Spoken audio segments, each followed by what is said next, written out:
c'est compliqué. C'est compliqué.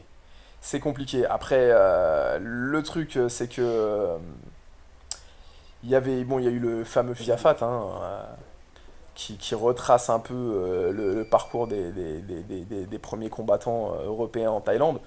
C'est romancé, certes, mais c'est pas totalement faux. C'est pas totalement faux. Il faut faire ses preuves, il faut montrer que voilà, on est là, qu'on a envie de boxer sérieusement. Le soir, on est surveillé pour voir si on fait pas le mur pour aller dans les bars ou aller voir les filles. 6 heures du matin, 5 heures du matin, ça dépendait la période. Voilà, ils attendaient de voir est-ce que vous leviez sans rechigner, et puis c'était parti pour faire les 10 kilomètres et puis après les rounds de PAO et tout et tout.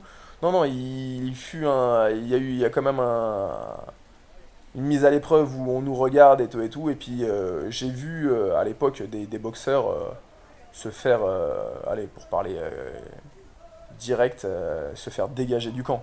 Parce que les mecs ils sortaient le soir, ou ils rentraient avec des filles, ou voilà, ils n'avaient pas le comportement approprié à l'état d'esprit du camp, donc ouais, donc ils étaient déjà assez stricts. Ouais, ils étaient déjà assez stricts. Mais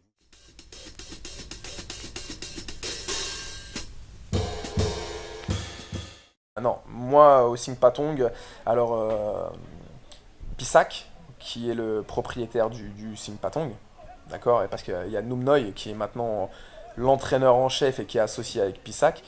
Pisak, à l'époque, bon, qui est un ancien boxeur aussi, qui est le propriétaire du camp et tout, il avait un building, donc il avait un condo. Et ce qu'il faut savoir, c'est que le Singpatong à l'époque était au bord de la plage. Il était au bord de la plage et le camp d'entraînement était sur le toit de l'immeuble. Et donc l'immeuble lui appartenait.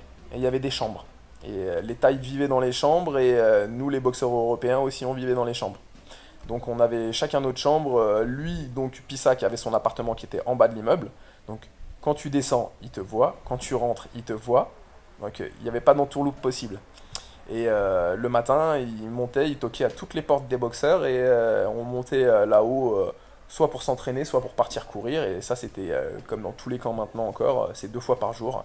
Footing le matin, footing le soir, et puis entraînement, entraînement, entraînement. Et puis on mangeait tous ensemble, où on avait le choix de manger dehors et tout. Mais très honnêtement, c'était pas très bien vu.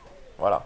Tu sais, quand t'arrives, tu veux faire le mec qui se met en immersion totale, et puis de l'autre côté, tu commences à avoir un peu le luxe d'aller manger au restaurant alors que tout le monde mange la même chose dans la même gamelle et tout, c'est pas très bien vu. Donc voilà, on faisait quand même l'effort de manger avec tout le monde et de se comporter comme il le fallait pour pas être justement narquois, ou je sais pas quel terme utiliser par rapport aux privilèges qu'on pouvait avoir, alors que les Thaïs, eux, non, ils n'avaient pas vraiment le choix. Ils n'avaient pas vraiment le choix. Et ça me rappelle d'ailleurs une petite anecdote avec mon ami Rémi Bonnel qui a pas mal bourlingué avec moi en Thaïlande. Il avait boxé un Thaï, il avait fait un combat très très dur. Et puis Rémi, il me semble que c'est Rémi qui a gagné le combat à la fin. Et le Thaï est venu voir Rémi et il lui a dit avec ce que j'ai gagné aujourd'hui, je vais pouvoir donner à ma famille l'opportunité de manger de la viande pendant un mois. Ça nous a fait chialer. Ouais, pour de vrai, ça nous a fait chialer, mais un truc de fou. Tu sais, on est là, putain, merde, on vient boxer pour s'amuser parce qu'on aime la boxe et qu'on a envie d'évoluer dedans, mais on n'est pas au même niveau. Ni au niveau de la nécessité, ni au niveau de l'engagement. Le mec, il vient pour nourrir sa famille. Tu vois, et puis nous, voilà, on vient 3 mois d'été, boxer, s'amuser, et puis dire ouais, j'étais en Thaïlande et tout, alors que le mec, il est là. Donc ouais, la boxe, par de plein de manières différentes, elle nous a assez formés, elle nous a appris beaucoup de choses. L'humilité, déjà, ça c'est super important.